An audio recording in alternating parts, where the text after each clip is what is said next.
Bhagalpur police के लिए सरदर्द रहा शातिर अपराधी मोहम्मद इम्तियाज को पुलिस ने गुप्त सूचना के आधार पर उसके घर से गिरफ्तार कर लिया। गिरफ्तारी के दौरान उसके घर से 1,10,000 रुपए बरामद किए। साथ ही इम्तियाज की कमर से एक लोडेड देसी कट्टा भी मिला है।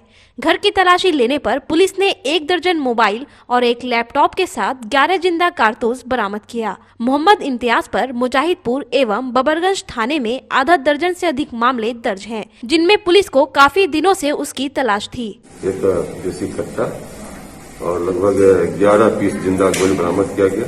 इनके पास से कई कंपनी का 12 पीस मोबाइल फोन और एक एसपी कंपनी का लैपटॉप और टैब भी बरामद किया गया और इनके पास से 1,10,000 रुपया भी बरामद किया गया। थोड़ी इनका नहीं है, सत्यापन करके जिनका भी मोबाइल होगा उनको फिर वापस ही सुपारी की रकम तो नहीं है, किसी का सुपारी लिया है? वो हम लोग पूछताछ कर रहे हैं। ये जो रुपया बरामद हुआ है वो किस चीज का रुपया था। सर इम्तियाज पर निश्चित रूप से ये अपराधी हैं, कुख्यात अपराधी रहे हुए हैं। ये मैं लोग मान सकता हूँ कि पैसा अपराध के जरिए ही इकट्ठा किया गया। उसका बड़ा भाई सर पिछले 10 साल से फरार है, 50,000 इनाम लोग उस पर भी लगे हुए हैं, वो जल्द गिरफ्तारी कर ली जाएगी। सरकार द्वारा पारित कृषि बिल के विरोध में शुक्रवार को अखिल भारतीय किसान संघर्ष समन्वय समिति की ओर से समाहरणालय परिसर में 1 दिवसीय धरना प्रदर्शन किया गया। धरना में शामिल समिति के सदस्यों ने सरकार के विरोध में नारे लगाए और सरकार से इस बिल को अविलंब वापस लेने की मांग की है। प्रदर्शन में शामिल राज्य किसान संघर्ष समन्वय समिति ने कहा, ये कृषि बिल किसानों के बदले बड़े उद्योगपतियों को सहयोग करने के लिए पास किया गया है। सरकार मंडियां हटाकर इसकी व्यवस्था कुछ पूंजीपतियों के हाथ देना चाहती है, जो किसानों के हक के खिलाफ है। वहीं अखिल भारतीय किसान सभा के सचिव उपेंद्र यादव ने कहा, नए कानून लाकर समर्थन मूल्य को भी हटाना चाहती है, जो किसानों के खिलाफ है। देश में वर्षों से मंडी एक्ट चलती आ रही है, जिसे केंद्र सरकार हटाने का प्रयास कर रही है। उन्होंने पंजाब और हरियाणा के किसानों पर हुए लाठीचार्ज की भी निंदा की। विरोध प्रदर्शन में किसान संगठन के एसके शर्मा, दशरथ प्रसाद, अभिमन्यु मंडल और राजद के जिलाध्यक्ष चंद्रशेखर यादव के अलावे अरुण मंडल, मनोहर मंडल, प्रवीण कुमार पंकज, चंचल पंडित, दीपक कुमार, अवधेश पोद्दार, पटवारी किस्कू, विष्णुदेव मंडल, घनश्याम मंडल, चंद्रशेखर तांती समेत अन्य सदस्य मौजूद थे। अखिल भारतीय स्तर का अखिल भारतीय किसान संघर्ष समन्वय समिति की ओर से यह आयोजन पूरे देश में जो है किया जा रहा है, जिसके तहत जो भारत सरकार ने जो कृषि संशोधन बिल लाया है, यह किसानों के लिए बहुत ही खतरनाक बिल है। जो किसान आज पूरे देश के पैमाने पर आंदोलनरत हैं। आज हरियाणा और पंजाब के किसान पूरे दिल्ली को घेरे हुए हैं। सरकार इस किसान आंदोलन के दमन के लिए उन्होंने जो है 2 लाख लगभग किसानों को पानी के बौछार पर जहां तहां गिरफ्तार कर लिया है। इसके बावजूद भी बैरियर तोड़कर 1 लाख किसान जो है घुस गए हैं। इसके बाद किसान नेताओं की गिरफ्तारी हुई है, बावजूद यह किसान जो है यह आंदोलन काफी ऊंचाई पर जाएगा। मेनली जो है यह जो किसान बिल हमारे नेता उपेंद्र जी ने बताया, उसका मेन सार यही है, जो 2000 खेती का जो स्टॉक जो किसानों के रूप से आम आदमियों पर भी यह बिल आम लोगों पर भी यह पड़ने वाला है। 1955 में जो सभी स्टॉक को सभी को खारिज किया था हमारी पूर्व सरकार ने, उसको यह पुनः लागू कर कि जो आदमी जितना भंडारण कर सकता है, यह आम आवाम के लिए, किसानों के लिए नहीं, आम आवाम के लिए भी यह बिल बहुत घातक है। बस इतना ही। सूक्ष्म लघु मध्यम उद्यम मंत्रालय द्वारा भागलपुर में निर्मित वस्तुओं को बढ़ावा देने के लिए एक कार्यशाला का आयोजन भागलपुर स्थित एक होटल में आयोजित किया गया। कार्यशाला में यहां के उद्यमियों को वाणिज्य मंत्रालय द्वारा चलाए जा रहे व्यापार के संवर्धन में जो कार्यक्रम चलाए जा रहे उसके बारे में विस्तृत जानकारी दी गई। एमएसएपी के सहायक निदेशक नवीन कुमार ने बताया, एमएसएपी के माध्यम से अभी 48% निर्यात विदेशों में हो रहा है, जो एक शुभ संकेत है।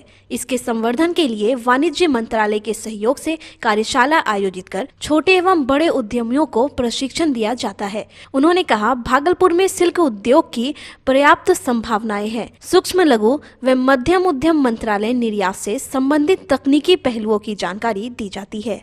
कार्यशाला का मुख्य उद्देश्य यह था कि यहाँ के उद्यमियों को और क्लस्टर्स को निर्यात के लिए प्रोत्साहित किया जाए, निर्यात के संबंध में आने वाली परेशानियों को, उसमें समस्याओं के बारे में जानकारी दी गई और इसके बारे में डीजीएफटी कार्यालय कलकत्ता, वाणिज्य मंत्रालय से भी डिप्टी डीजीएफटी इस कार्यक्रम में डिजिटल माध्यम से जुड़े हुए थे और साथ ही FIEO federation of Indian export organisation Kolkata से श्रीमती जुएन चौधरी इसमें कार्यक्रम में भाग ले रही थी। तो फॉरेन एक्सचेंज की अर्निंग होती है, देश का जीडीपी में उसका हिस्सा होता है। अभी एमएसएमई सेक्टर से 48% एक्सपोर्ट हो रहा है। आज के समय में एमएसएमई सेक्टर से 48% एक्सपोर्ट हो रहा है और हम लोग एमएसएमई मंत्रालय से आपको संबोधित कर रहे हैं। ये प्रोग्राम एमएसएमई मंत्रालय आयोजित कर रहा है।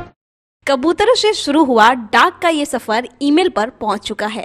डाक विभाग व्यापार व्यवसाय का क्षेत्र हो या जिंदगी के निजी पहलू, डाक का इंतजार हर शख्स को रहता है। समय के साथ डाक या संदेश भेजने के तरीके बदलते रहे हैं। इसी को प्रदर्शित करने के लिए मुख्य डाकघर में एक मूर्ति की स्थापना की जा रही है। मुख्य डाकघर के अधीक्षक आरपी प्रसाद ने बताया, मूर्ति स्थापना का उद्देश्य आज की पीढ़ी को ये बताना है कि जब डाक विभाग के पास आधुनिक साधन सुविधाएं नहीं थी तो कैसे डाक विभाग के कर्मी जंगल नदी को पार करते हुए संदेश वाहक का काम करते थे। भागलपुर मुख्य डाकघर की बिल्डिंग भारत की एक ऐतिहासिक धरोहर है। यही कारण है कि यहाँ इस मूर्ति की स्थापना की जा रही है। हम लोग पुराने जमाने में किस तरह से शुरुआत किए थे डाक विभाग का काम और कहाँ पहुँच गए हैं, यह लोगों को जानकारी के लिए अति आवश्यक है और उसी में उस मूर्ति में परिदृश्य दिखाया गया है कि जो पुराने जमाने में हरकारा होते थे वो कैसे जंगल पहाड़ सब जगह चिट्ठी को वितरण करने के लिए, डाक को ले जाने के लिए भाला यूज करते थे, लालटेन रात में यूज करते थे, घुंघरू यूज करते थे और यह व्यवहार में आता था, जिससे जंगल में जो है जानवर भी उनके पास नहीं है और अपनी सुरक्षा के लिए भाला रखते थे। पूरे भारतवर्ष में बहुत कम ऐसा बिल्डिंग है और उसका एक पहचान में चार चांद लगाने के लिए मूर्ति का हम लोग जो स्वरूप दिए हैं, मनोज पंडित जी हैं, एक शिल्पकार हैं भागलपुर से, उन्हीं का इसमें योगदान रहा है। वही मूर्ति का निर्माण करा रहे मनोज पंडित ने कहा, डाक विभाग की ये अच्छी पहल है। इसके माध्यम से आज की पीढ़ी को ये जानकारी मिलेगी कि प्राचीन युग में संदेशों का कैसे आदान प्रदान होता था। ये व्हाट्सएप और मेल और मैसेज के समय में ये नई पीढ़ी को बताने के लिए यह हरकारा शताब्दी टावर का निर्माण जो लगभग 39-40 फीट का है, ये शहर का सबसे बड़ा स्कल्पचर मूर्ति है जो डाक विभाग के द्वारा बनाया गया। बड़ी खंजरपुर स्थित जामा मस्जिद में अहले सुन्नत व जमात के लोगों द्वारा गुरुवार को हुजूर गौस पाक की बारगाह अक़दस में खिराजे अकीदत पेश किया गया। सुबह से ही कुरान खानी और फातिहा का दौर शुरू हुआ। जिक्रे गौसे आजम की महफिल भी सजी। इसका आयोजन मस्जिद कमेटी की ओर से किया गया। बड़ी खंजरपुर जामा मस्जिद के इमाम मुफ्ती गुलजार अहमद नईमी बताते हैं कि गौसे आजम पैगम्बरे इस्लाम के शहजादों में से हैं। हाफिज फहीम, हाफिज अब्दुल जलील की देखरेख में आयोजित इस कार्यक्रम में अफरोज आलम, अथर आबिद, छोटू, अनवर, नियाज, रानू, सलमान समेत कई लोग मौजूद थे। ये 11वीं शरीफ हमारे महल्ले में हर साल होता रहता है और होता रहेगा इंशाअल्लाह अज़ीज़। बड़े पीर दस्तगीर शेख अब्दुल कादिर जिलानी रहमतुल्लाह अलैह की बड़ी शान है।